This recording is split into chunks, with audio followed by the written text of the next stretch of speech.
देखिए, इसकी टाइमिंग्स देखिए क्या है। बीच इलेक्शन में ये रिपोर्ट आई है। प्रधानमंत्री जी के सलाहकार और बीजेपी मुसलसल ये कोशिश कर रही है कि किस तरह से इस इलेक्शन को हिंदू मुसलमान में बांट दिया जाए, कम्युनलाइज कर दिया जाए और वोट पोलराइज कर दिया जाए।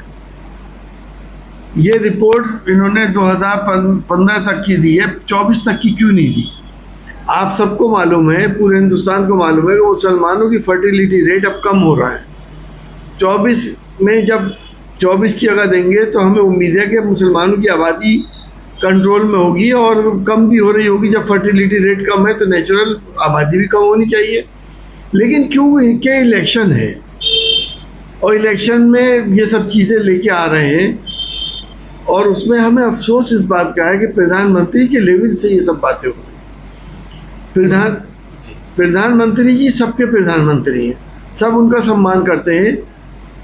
पिछले 10 साल में कभी उन्होंने ऐसी बातें नहीं करी कि मुसलमान का नाम लेके उन्हें टारगेट करना हो। अब प्रधानमंत्री जी ने को पहली बार हमने ये सुना कि मुसलमान का नाम लेके टारगेट कर रहे हैं। क्या ये देश हित में है? कहाँ देश को ले जाना चाहते हैं? सरकारें तो आती जाती रहती हैं, इतनी बौखलाहट क्यों है? हार और जीत तो होती रहती है, लेकिन देश को तो नुकसान नहीं होना चाहिए। स्मृति ईरानी कह रही है कि एक रिपोर्ट यह है कि अगर मुसलमान फैमिली प्लानिंग बिल्कुल ना करें और हिंदू भाई सारे फैमिली प्लानिंग करें तो हिंदुओं के बराबर आने के लिए तकरीबन 2000 साल लगेंगे। तो अब 2000 साल किसने देखे? मगर क्योंकि चुनाव है इसीलिए तनाव पैदा करने की कोशिश की जा रही है हिंदुस्तान के अंदर। इतना निम्न स्तर सियासत का मैंने अपनी जिंदगी में कभी नहीं देखा। तो क्या मानते हैं आप कि इस रिपोर्ट्स को ये बिल्कुल फायदा लेने के लिए ऐसा किया गया? यकीनी तौर पे हिंदू भाइयों को पोलराइज करने के लिए, क्योंकि आरएसएस का तो ये बहुत पुराना एजेंडा है।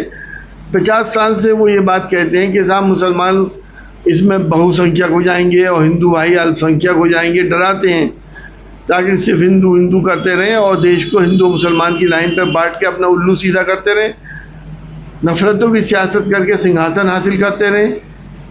क्या ये इस बातों से देश का भला होने वाला है? क्या इस देश का मुसलमान हिंदुस्तान का नहीं है, यहाँ का नागरिक नहीं है? क्या उसका हक नहीं है इस देश के ऊपर? क्या हिंदुस्तान के मुसलमान ने इस देश के लिए अपना खून नहीं बहाया है? आखिर आज ये राजनीति किस जगह लेके जाएगी, इसके बारे में हम और आपको आगे आने वाली नस्लों को सोचना पड़ेगा। उधर अमित शाह भी कह रहे हैं कि जो है कि मोदी पिछले 10 साल से देश का नेतृत्व कर रहे हैं और एक मत के साथ कर रहे हैं। उन्होंने आरक्षण खत्म नहीं किया। पार्टी ने जो है मुसलमानों को 4% आरक्षण देके ST आरक्षण लूट लिया है। अगर बीजेपी को जिताएंगे तो ST और OBC का आरक्षण को बढ़ा देंगे। मुसलमान से इस कदर नफरत क्यों है? मैं पूछना चाहता हूं कि देश का नागरिक है मुसलमान, बराबर का हिस्सेदार है, बराबर का उसका हक है। सच्चर कमेटी की रिपोर्ट कहती है इस वक्त देश का मुसलमान दलितों से ही बदतर है।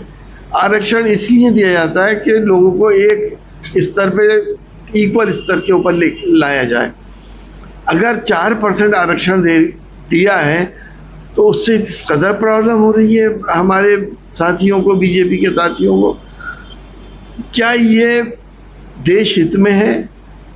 इस कदर नफरतें फैलाने की कोशिशें क्यों की जा रही हैं इस इलेक्शन के अंदर? योगी आदित्यनाथ ने अकबरपुर का नाम बदलने के संकेत दिए हैं। बोल रहे हैं कि गुलामी के लक्षण मिटने चाहिए। तारीख भी बदल दें हिंदुस्तान की। अकबर कोई चीज ही नहीं थे, ना यहाँ पे रहते थे, ना जहांगीर थे और ना और बाकी बादशाह थे। अल्तमश, शहंशाह अल्तमश से लेकर रजिया सुल्तान से लेकर बहादुर शाह जफर तक किसकी हुकूमत रही है हिंदुस्तान के ऊपर? ये भी बदल दें। फिर 200 साल अंग्रेज़ों की हुकूमत रही है, वो भी बदल दें। क्या क्या बदलेंगे? तारीख है, बदलती रहती है, कभी कुछ होता है कभी कुछ होता है। अब से 1000 साल के बाद क्या होगा ये भी किसी को नहीं मालूम। हम क्यों इस लफड़े में पड़े? क्यों आपस में हम नफरतों की राजनीति करेंगे कि इस्लामिक मामलात के अंदर जो मुसलमानों से जुड़ी हुई चीज़ें हैं, उसको ख़त्म करने कैसे हो मुमकिन है, और क्यों ख़त्म किया जा रहा है? ये तो हमें और आपको सोचना है कि सियासत होनी चाहिए विकास के ऊपर, रोज़गार के ऊपर, किसान के ऊपर, महंगाई के ऊपर, देश की सीमाओं के ऊपर। सियासत हिंदू मुसलमान पे होती रहेगी क्या? कब तक ये सिलसिले जारी रहेंगे? नरेंद्र मोदी कह रहे हैं कि कांग्रेस हिंदू आस्था को खत्म करने और मुसलमानों को नौकरी में कोटे देने की साजिश कर रही है। अच्छा, कोटा देने से हिंदू आस्था खत्म हो जाएगी? क्या अजीब सी बात है ये। हिंदू आस्था हजारों साल से तो आज तक खत्म हुई नहीं, अब खत्म हो जाएगी? इतनी कमजोर आस्था है उनकी कि वो खत्म हो जाएगी और एक पार्टी जो है उसे खत्म कर देगी? ये सोचने की बातें हैं, ये जनता को मूर्ख बनाने की बातें हैं, जनता को बेवकूफ बना के वोट लेने का काम है और कुछ भी नहीं। फिलहाल अब केजरीवाल साहब को 1 जून की अंतरिम बेल सुप्रीम कोर्ट ने अभी दे दी है, तो क्या कहेंगे अभी इसमें? हालांकि ईडी उसका विरोध कर रही है। अब ईडी तो करेगी विरोध, ईडी सबूत पेश क्यों नहीं करती है उनके लिए?